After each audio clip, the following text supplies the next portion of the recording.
بسم الله الرحمن الرحيم والصلاة والسلام على أشرف المرسلين. مرحبا بكم في النقطة الصحفية اليومية حول جائحة كورونا، ونسجل فيها اليوم 170 حالة جديدة كلها مخالطين، كما نسجل 13 حالة شفاء ونأسف لحالتين وفاة رحمهم الله. وهكذا بلغ عدد المصابين منذ بداية الجائحة 2057 شخص، من بينهم 1983 مخالطين، 65 حالة مجتمعية و9 حالات وافدة. كما بلغ عدد حالات الشفاء 373 حالة، وقد رحل 93 شخص جراء هذا الوباء. نترحم على أرواحهم جميعا ونرجو الشفاء للمرضى. أما بالنسبة للحالات النشطة فهي اليوم 1591 حالة، من بينها 1403 بدون أعراض، و180 لديهم أعراض خفيفة، ولدينا اليوم 8 حالات خطرة. أما بالنسبة للفحوصات فأجرينا منها 1191 130 منها فحص للمتابعة، و1060 فحص للتشخيص. تتوزع على النحو التالي بين الولايات: 537 في ولايات نواكشوط الثلاث، 70 في الحوض الشرقي، 43 في أدرار، 79 في العصابة، 17 في البراكنة، 33 في قرقل، 62 في قديماقة، 80 في الحوض الغربي، 4 فحوص في إنشيري، 12 في نواذيبو، 7 في تقانت، 51 فحص في ترارزة، و65 في تير الزمون. وتتوزع الحالات الجديدة على النحو التالي: 11 من كيفة، 5 من كيهيدي، 3 من سيلبابي، حالتان من النعمة، 1 من العيون، حالة 1 من الطنطان، حالتين من أكجوجة، 18 حالة من دار النعيم، 3 حالات من تيارت، 14 حالة من توجونين، 24 من القصر، 4 من السبخة، 29 من تفرق زينة، 36 من عرفات، 10 من الميناء، حالة 1 من كرمسين، حالتان من الرياض، حالتين من روسو، وحالتين من الزويرات.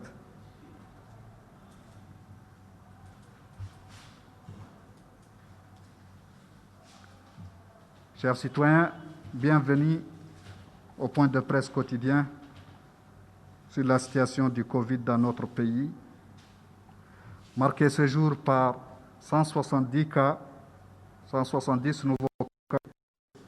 Tous sont des cas contacts, et on a enregistré également 13 guérisons aujourd'hui, et on déplore 2 décès. Yarhamuhumullah. Ainsi, le nombre de cas a atteint depuis le début de la crise 2057 cas, dont 1983 cas contacts, 65 cas communautaires, 9 importés, et on a enregistré jusqu'ici 373 guérisons, et on déplore 93 parmi nos citoyens et parmi les hôtes de notre pays qui sont partis suite à cette maladie. نرجو الله أن يرحمهم جميعا. Ainsi, les cas actifs aujourd'hui sont au nombre de 1591, dont 1403 sans signe, 180 avec des symptômes légers et 8 cas en situation grave ce jour. Pour ce qui est du dépistage, on en a fait aujourd'hui 1190 tests, dont 130 tests de suivi et 1060 tests de diagnostic répartis ainsi qu'il suit entre les régions. 537 dans les 3 régions de Nouakchott, 43 en Adrer, 79 en Assaba, 17 au Brakna, 33 au Gorgol, 62 au Guidimaka, 80 au Hod Larbi, 4 d'Inchiri, 12 de Nouadhibou, 7 d'Itagan, 51 d'Itrerza et 65 d'Itirezamoun. Les nouveaux cas se répartissent comme suit: 11 cas à Kifa, 5 à Kayedi, 3 à Selibabi, 2 à Nema, 1 à Ayoun, 1 à Tintan, 2 à Gjoust, 18 à Darnaïm, 3 de Teret, 14 de Toujouni, 24 d'Iqsa, 4 de Sebkha, 29 de Tevrak Zeyne, 36 d'Aravat, 10 d'Elmina, 2 de Riyad, 1 cas de Kermessin, 2 cas de Rosso et 2 cas de Zouerat.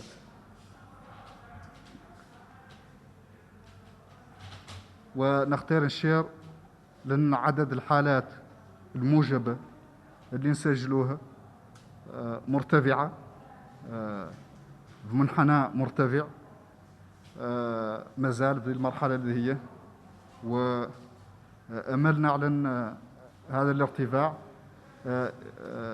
يمكننا من التعرف على الحالات اللي قد يتشكل لديها خطر، لأن الفحص اللي عندنا فحص موجه.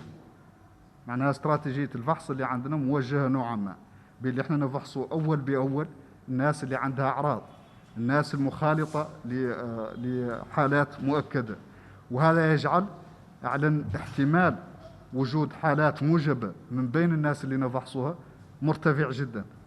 إذن هذه الحالات لا تمثل تواجد المرض داخل المجتمع، وإنما تمثل تواجده داخل مجموعة من الناس بالحقيقة يتمركز فيها المرض، معناها بين المخالطين للمرضى وبين الناس اللي عندها أعراض. هذا معناه أنها يتمركز فيها المرض، وبالتالي من الطبيعي نحد عدل فيها الفحوص لا يجبر نسب عالية.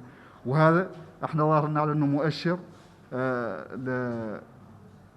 نجاعة استراتيجيتنا بالفحوص، لأن الفحوص تعود ما عندنا الكثير منها، ولا عندنا القدرات على أن نغطوا بها جميع المواطنين، وبالتالي لا بد من نوجهوها للأشخاص اللي محتمل أن يكون عندهم إصابة. وهذا هو الدليل على نجاعة هذه الاستراتيجية، اللي تعطينا نسب عالية من الأشخاص الموجبين اللي عندهم فحص موجب. Je disais que nous avons un nombre de cas en augmentation en cette phase.